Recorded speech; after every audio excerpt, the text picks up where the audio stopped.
I'd say this is about take 87. Alright guys, I'm trying to record a My Hero Academia video today, and my camera won't get right either, but I've been constantly interrupted, so let's see if I can, get through this without being screwed over.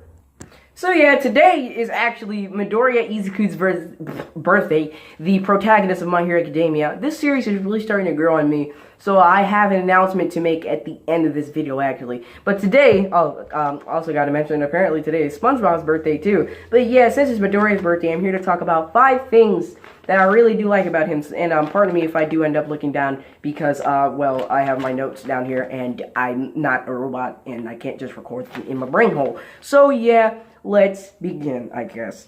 Point number 1, Midoriya's design. Couple of fun facts for you. Number 1, part of his name, the Midori part, actually means green, and that is incorporated a lot, and I mean a lot, into his design. His hair is green, both of his hero costumes are green, all 3 of them technically, but the third one's just the gloves elongated up to his arms for shoot style, and the lightning for Full Cow is green. I freaking love Full Cow. That deserves a whole video on its own, but whatever, I'll get to that when we get to point number 3. Also, yeah, his normal build is just like, you know, what you'd expect for a 15-year-old high school student. I believe he's 15. Yeah, because, I mean, even when he does get buff, he gets about as buff as somebody his age and height could really get, you know? He's believable, and that's what I really like about Midoriya. He's believable and very relatable. Also, second fun fact I continuously skipped over as I recorded this other time. He was originally supposed to be kind of like Batman, since he didn't have a quirk. His costume was supposed to look a little bit more menacing, and he was supposed to use gadgets to fight rather than a quirk that was passed down to him. But as the One For All concept was introduced, pretty sure all that went over to Hatsume, because she's the one who does that now. Hatsume's involved a lot with Midoriya, and if you ship the two, then I hate you. Alright, so yeah, that's really it for Midoriya's design. You know, I love it a lot, and it really makes him stand out as a shonen protagonist, you know?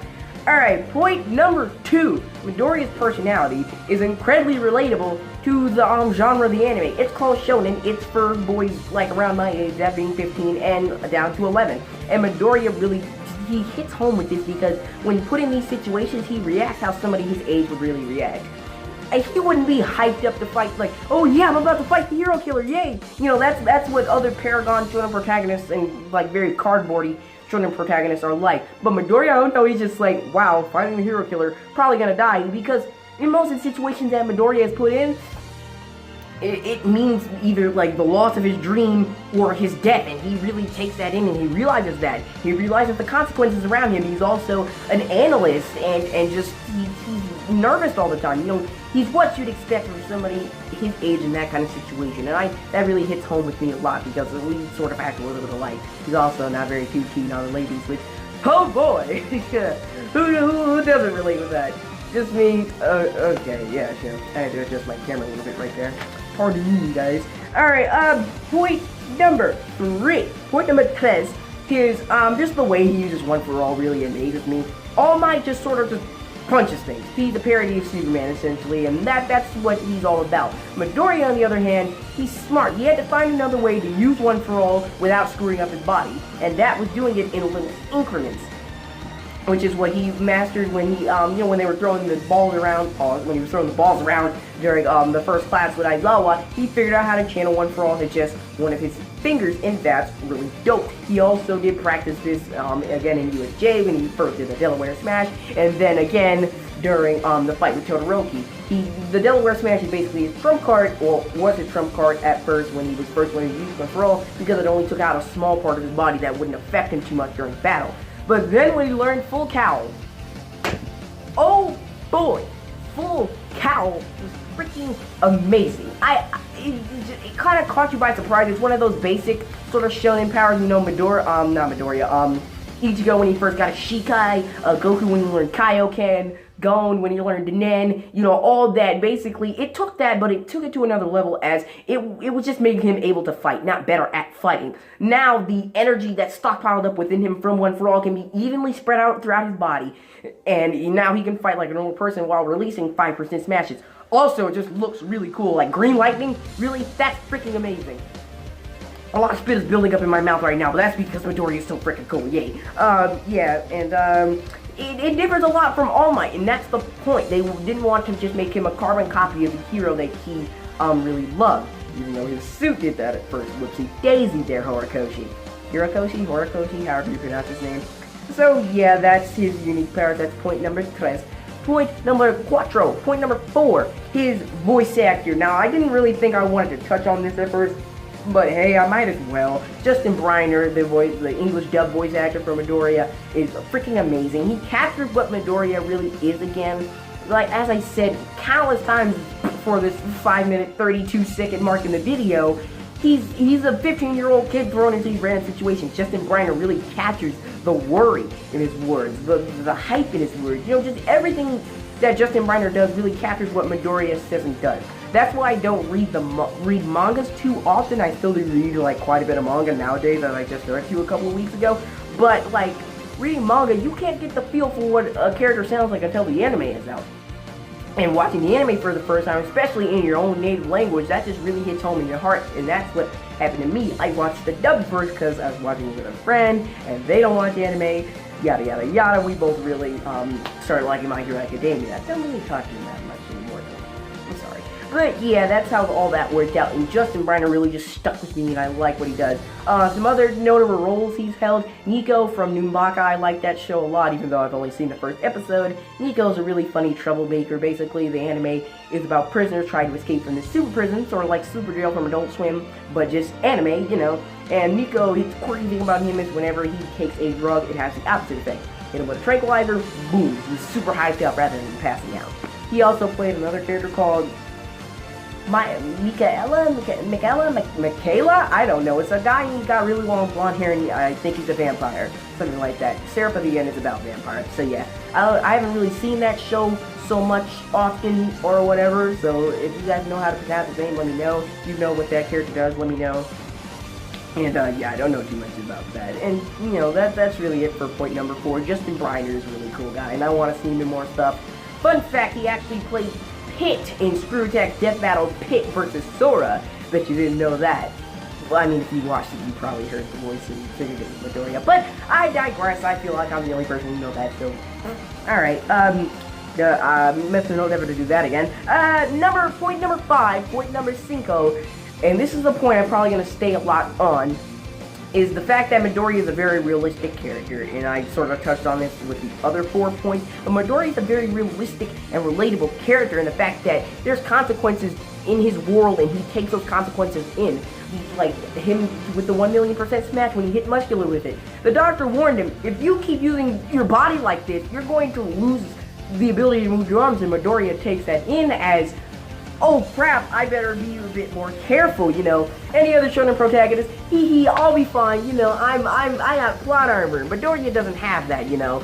You better pull up your big boy pants when My Hero Academia comes around because it's so real. Like, imagine, like, when you first get the power from All Might, and he has to train for it. He doesn't just go using it willy-nilly. He heeds what All Might says and trains for it. Sure, we get a time skip, but those 4 months, he was probably training super freaking just vigorously and everything. Apologize for looking down again. My notes are down here.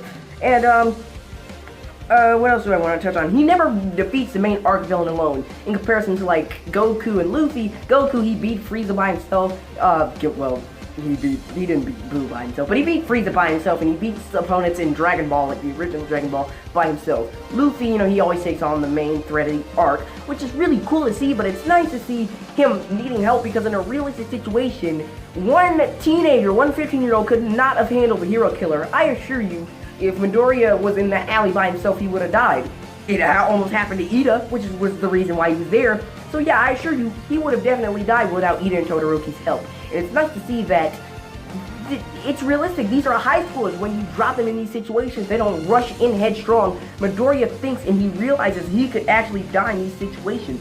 Also, he doesn't get these stupid sudden power-ups and shown in manga like, oh, the power of my friends is within me, fairy tale, oh, you know, like Natsu does. Yeah, he had that muscular, but that was truly real hysterical strength, which is a real phenomenon in real life. In distress situations, humans can get a super rush of adrenaline that makes them strong enough to do whatever they're trying to do, and that's what happened with Midoriya. He didn't really release 1,000,000% of his power, he just got super hyped up in that moment of distress and just punched Muscular into the side of the mountain. it was really just a 100% smash, sure, but it did more damage because his strength was heightened by the adrenaline, which is why he didn't feel the pain from the 2 broken arms he had until he failed at saving Bakugo. So yeah, Midoriya is a very realistic character, and I love that. And My Hero Academia as a whole takes the whole superhero society and makes it realistic. There are consequences, and bad things happen, and you can't fix them with just a wave of a wand and some writing. AKA Bakugo getting kidnapped. It wasn't just, oh yeah, we'll go save Bakugo without a problem.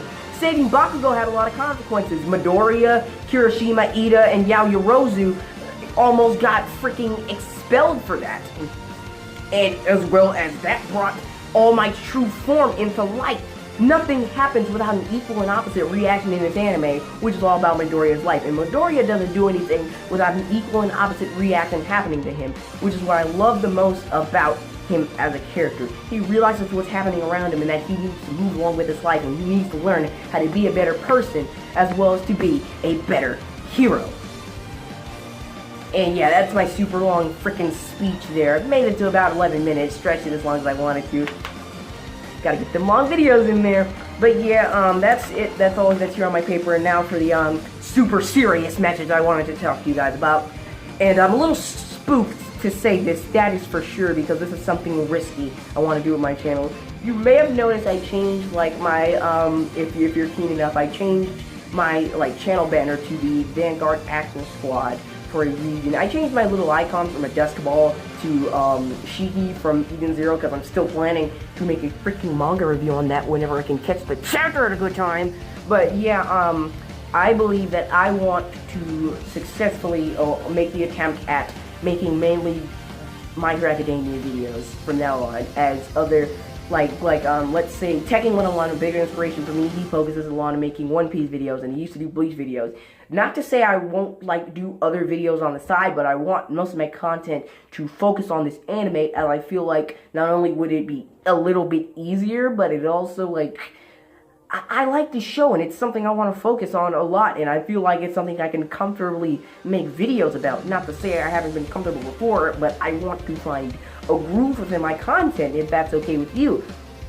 So I already have plans to catch up on the sub, which is really just 1 episode ahead, and yeah, that's really it. I want your opinion on this, guys. Let me know in the comments below if you want me to, if you're okay with me going into this, making mainly My Hero Academia videos from day to day whenever I can get videos out.